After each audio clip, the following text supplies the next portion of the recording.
kata Allah, wa nuyassiruka lil yusra, dan pasti kami akan mudahkan urusanmu dengan kemudahan. Jadi melihat dari ayat ini, tidak ada hidup di dunia ini yang sulit, tidak ada hidup di dunia ini yang susah. Yang susah itu adalah yang tidak mau, yang susah itu yang tidak mau berubah, yang susah itu yang tidak mau belajar. Wa nuyassiruka lil yusra, dan pasti kami akan mempermudah kehidupanmu, urusanmu, masalahmu dengan kemudahan. Itu kata Allah Subhanahu wa taala. Makanya tidak boleh putus asa, tidak boleh putus harapan. Harus kita itu tetap punya harapan yang baik.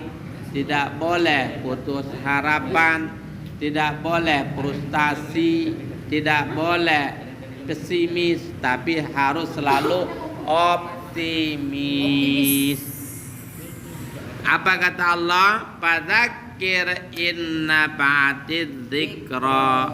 Syaratnya untuk bisa mendapatkan kemudahan yang dimudahkan oleh Allah Subhanahu wa taala, maka fadzakir, jadikanlah diri kita itu selalu ingat kepada Allah. Jangan pernah melupakan Allah, jangan pernah melupakan Tuhan. Makanya ingat sholat. Sholat bukan hanya diingat, tapi sholat dilaksanakan, dikerjakan katanya. Ya, sholat itu dikerjakan. Itu tandanya kita ingat kepada Allah.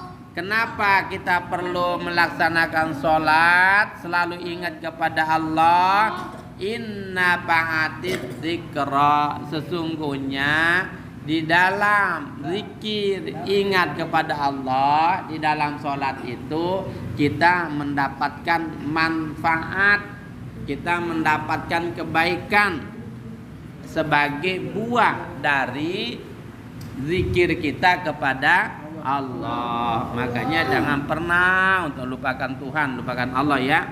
Harus sholat di awal waktu. Kalau kita bisa, usahakan kita itu sholat di masjid jika kita punya kesempatan.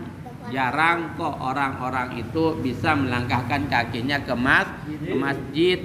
Jadi upayakan diri kita itu sholat di awal waktu, sholat berjamaah di masjid seusaha dan semampu kita. Kemudian di dalam menyebut Allah itu, mengingat Allah itu, hendaknya saya zakaru mayyasha. Engkau mengingat Allah, menyebut Allah itu dengan penuh rasa takut, seolah-olah berhadapan kepada Allah Subhanahu wa taala. Di hadapannya itu kita penuh takzim, hormat. Coba bagaimana caranya ketika kita contohkan ketika berhadapan dengan menteri, kita kan penuh rasa takut, penuh rasa hormat, penuh rasa penghormatan ya.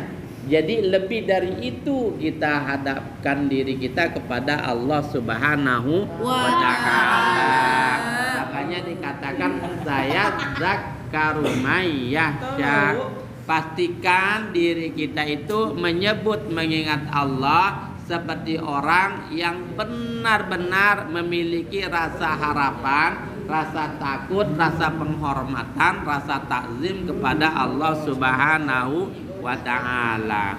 Apa manfaatnya? Wa yatajannabuhal asqa. Dengan sebab kita zikir kepada Allah, dengan sebab kita sholat, dengan sebab kita menyebut nama Allah Subhanahu wa ta'ala dengan penuh penghormatan, takzim, dengan rasa takut, maka Allah menjauhkan kita dari kesulitan, dari bencana, dari rasa-rasa yang penuh dengan penyiksaan. Wa yatajannabuhal asqa. Dan dijauhkanlah kita itu dari segala macam penyiksaan, baik hidup di dunia maupun di akhirat. Yang pasti di akhirat Allah jauhkan kita, yaitu alladzi yaslan narul kubra, yaitu mereka orang-orang yang masuk sebagai penghuni api neraka, api yang menyala, api yang besar, api yang membakar.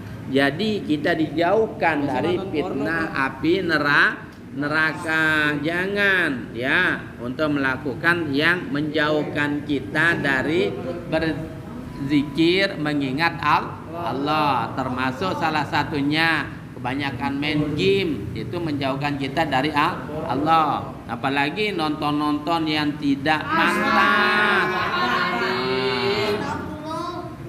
Yang namanya Imam Syafi'i itu pernah lewat di satu pasar, kemudian dia itu melihat betisnya seorang perempuan, sepertiga dari hafalannya hilang. Itu bagaimana kita yang tiap hari melihat maksiat, makanya susah kita hafal Al-Qur'an. Tapi bukan berarti tidak bisa, asalkan dengan usaha kita pasti bisa. Kemudian summa la yamutu fiha wa la yahya, dan keadaan orang yang masuk di dalam api neraka ini ya, orang yang disiksa di api neraka, jauh-jauhkan kita dari api neraka oleh Allah Subhanahu wa taala. Amin.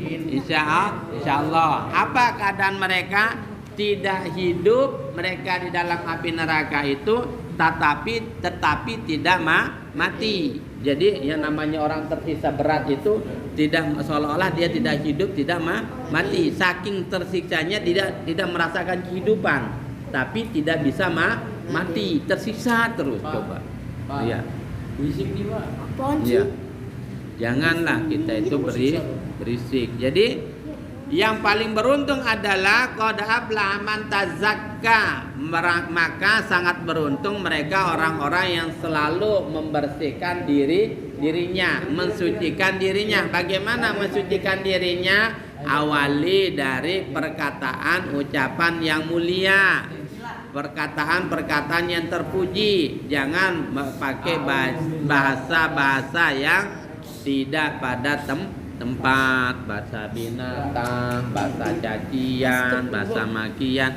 Itu menjadikan kita kotor, hati kita kotor, jiwa kita hitam, legam. Nah, kemudian wadakaros marabbihi fasalla. Orang-orang yang bahagia hidupnya, beruntung itu adalah mereka yang selalu menyebut Tuhannya, kemudian tidak pernah meninggalkan sholat. Jadi perhatikan, kuncinya adalah sholat. Kalau kita menjaga sholat, Allah menjaga hidup kita. Kalau kita menjaga sholat, Allah menjaga rezeki kita. Kalau kita menjaga sholat, Allah membahagiakan kehidupan kita.